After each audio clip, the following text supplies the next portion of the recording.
No quarto vídeo sobre manejo de fogo, eu dou 2 exemplos de experiências muito bem-sucedidas fora do Brasil com o manejo de fogo com diferentes objetivos. Então, o primeiro exemplo é dessa unidade de conservação na Flórida, em que a gente vê a fumaça e o fogo aqui ativos com a placa de fogo prescrito e várias instituições responsáveis por isso, inclusive o Serviço Florestal Americano e algumas instituições de pesquisa. O fogo nessa área é usado para conservação da biodiversidade de algumas espécies-alvo, para controle da biomassa, ou seja, para evitar grandes incêndios, e também para atrair o público. Já vou explicar como.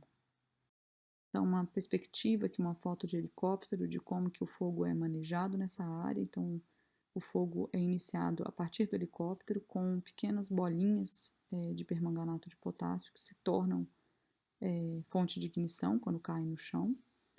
Então, não tem ninguém em campo, né, no solo, cuidando desse fogo ou iniciando esse fogo, mas ele, obviamente, foi calculado e pensado para ocorrer numa época em que a vegetação está de uma determinada maneira que esse fogo vai parar em algumas barreiras naturais, como vegetações mais úmidas, ou estradas e outras coisas. Então, obviamente, é preciso ter conhecimento sobre o comportamento do fogo e sobre a vegetação, a umidade, o clima da região para tomar esse tipo de decisão. E a primeira queima de manejo, ela nunca é feita a partir de um helicóptero, sem você nunca ter testado isso antes em escala menor, certo? Mas quando se conhece muito bem como fazer isso, é um jeito muito barato de se fazer manejo de fogo, usado em vários lugares do mundo. Uma das espécies alvos para conservação é essa ave aqui do lado, o Scrub Jay, é a ave símbolo da Flórida, é uma espécie ameaçada, que gosta muito de fazer ninhos e faz mais ninhos, se reproduz melhor em áreas recém-queimadas. Áreas recém-queimadas aqui, no caso, é áreas 5 anos após uma queima, certo? Então, a área é manejada para ter um intervalo de queima mais ou menos de 5 a 10 anos para permitir que essa espécie se reproduza melhor e se mantenha, né, existindo nessa área protegida. Como é uma espécie que atrai muito público, muitas vezes a própria placa de indicação da área já remete a essa espécie e ela é mais facilmente visualizada em áreas recém-queimadas. Então, nesse caso, o fogo sendo usado, fogo prescrito, sendo usado inclusive para atrair visitação.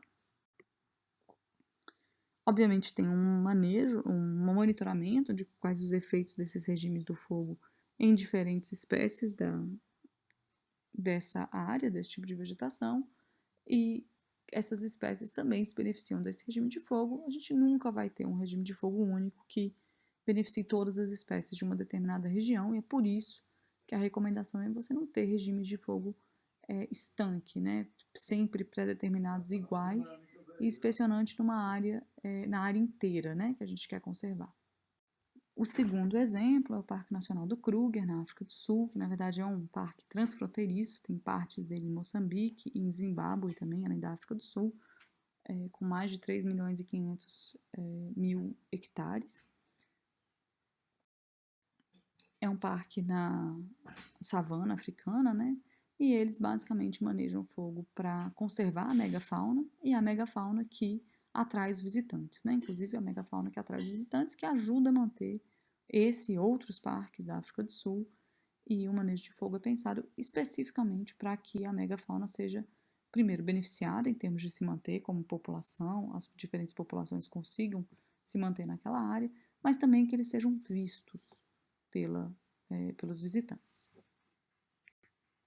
Tem aqui um exemplo, se a gente vê duas fotos, né, aéreas de 1937 e uma de 2004, nessa mesma área, aparentemente houve um adensamento de árvores, e esse adensamento de árvores não é muito bom para a megafauna, porque a maior parte da megafauna africana, na verdade, são animais de savana, de campos mais abertos. Então, se a área fica muito densa, muito mais próxima de uma área florestal, eles não vão ser beneficiados e não vão aparecer para o público. Então, em alguns casos, inclusive, eles fazem a gestão do parque faz queimas de alta intensidade para matar árvores, né? Então, o objetivo muito claro de deixar áreas mais abertas para ficar melhor para a megafauna que atrai os turistas e, portanto, para atrair mais turistas. No Kruger existe um experimento de fogo de longo prazo, montado em 1964, em diferentes tipos de vegetação, com diferentes frequências e épocas de fogo, e isso tudo tanto as queimas experimentais são feitas, como o monitoramento é feito desde 1964, isso se mantém até hoje. Então, é o experimento de fogo de longo prazo mais antigo que a gente tem no mundo.